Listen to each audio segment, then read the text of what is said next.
guys, welcome back to my vlog. So today we went on to an urban farm, which is a farm located around the city center of Rome. And it was interesting to know that this piece of land was previously a property of the state, which was abandoned. There wasn't any operations or industrialization going on this piece of land. So during that period of time, unemployment was very common, and so a group of people who were unemployed were on a strike on this abandoned land in hopes to be able to use the land to do something beneficial for the state of Rome. And so they started off with testing, going on a strike, and then they put out the idea of having an urban farm on this piece of land so that it could be cultivated and the land resources will not be wasted. So the state actually gave quite a lot of support to this group of people, which forms the current urban farm. So this farm is called the Cobragor, which is Organized Cooperative of Farm Workers, which serves as an organic farm as well as a way of promoting sustainability and alternative ways of living for the Italians. So this urban farm is also part of the agrotourism that I was talking about last vlog, where they do provide hostel or homestay services, as well as they do sell their products and operate a restaurant. So we were brought around the farm and were introduced to different types of produce that they have, including vegetations, livestock. So it was exciting to go around the farm to learn about how an organic urban farm works, where they don't use pesticides, so they use natural and simple ways to ensure that their vegetation will grow well, such as just putting plastic in between the rows of plants to allow the plants to have enough space for them to grow.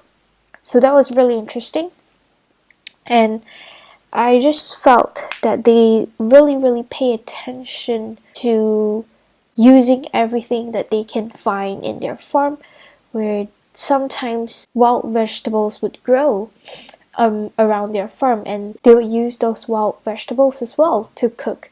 So it was just really interesting how they utilize everything around their farm, whereas on the commercial farm, usually if a different species were to grow on that land, it would be considered as weed and would be killed with pesticides or removed from the soil without being used. So later that afternoon, we went on a food adventure again, where we dropped by a Sicilian pastry shop and we had the cannolis. I personally had the pistachio cannolis, which was amazing because pistachio is mainly produced and planted in Sicily, and so the pistachio cannoli was very flavorful, it was very intense, and then the pistachio taste was very present, it was very natural, and so it just, all these good elements combined to make an amazing cannoli. This Sicilian pastry represents a very traditional type of pastry, which was passed down throughout generations within the pastry shop's family. But later, we also visited a very contrasting shop, which represents a very modern sense and a modern culture that you would see nowadays, which is a hot chili peppers shop, where they have a ranking of hotness from 1 to 17 of different types of chili peppers, where you could try and definitely buy some. In the evening, we had the opportunity of visiting and touring the famous Michelin star restaurant operated by Chef Christina Barman. So this Michelin star restaurant is known as Romeo, and during the tour we were given the opportunity of going around the main restaurant, the Michelin star restaurant, the pizzeria, and also the gelato lab, where we got to see some behind the scenes operations and the kitchens used in the restaurant. So it was surprising for me that this restaurant had a very good architecture sense, where designs were very specific, very flexible, and it was mentioned that that was the intention of Chef Bowerman to have the restaurant give off a very flexibility sense.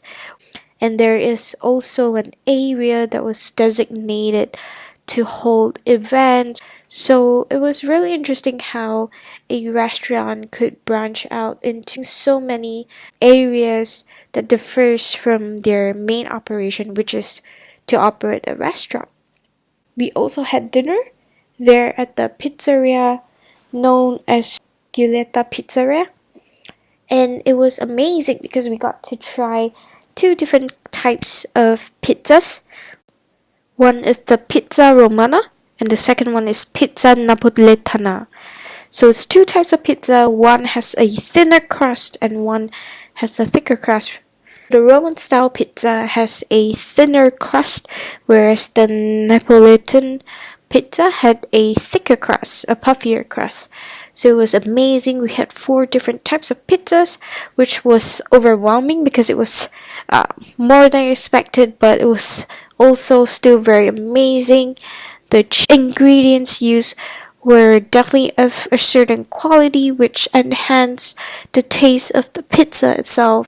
Because the pizza dough is made by their own restaurant, by their own recipe, so it had a very different taste, a very aromatic and very delicious.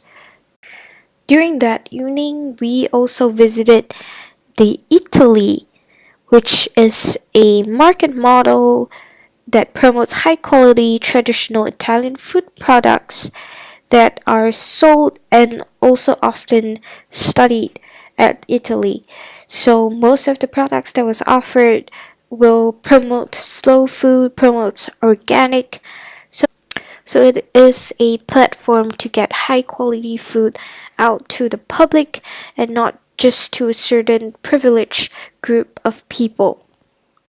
So the tour around Italy made me feel like I was very much of a foreigner and a tourist, because in Italy most of the products are labeled in Italian, which as someone who doesn't know Italian, I wouldn't be able to read it, and thus I would not be able to fully understand what I was going to purchase or what I was looking at, which surprises me because I would expect Italy to be a place that the government or the city of Rome would want to promote their slow food campaign to their locals as well as to their tourists, because it is actually very internationally widespread, where they do have Italy in Chicago and in New York as well.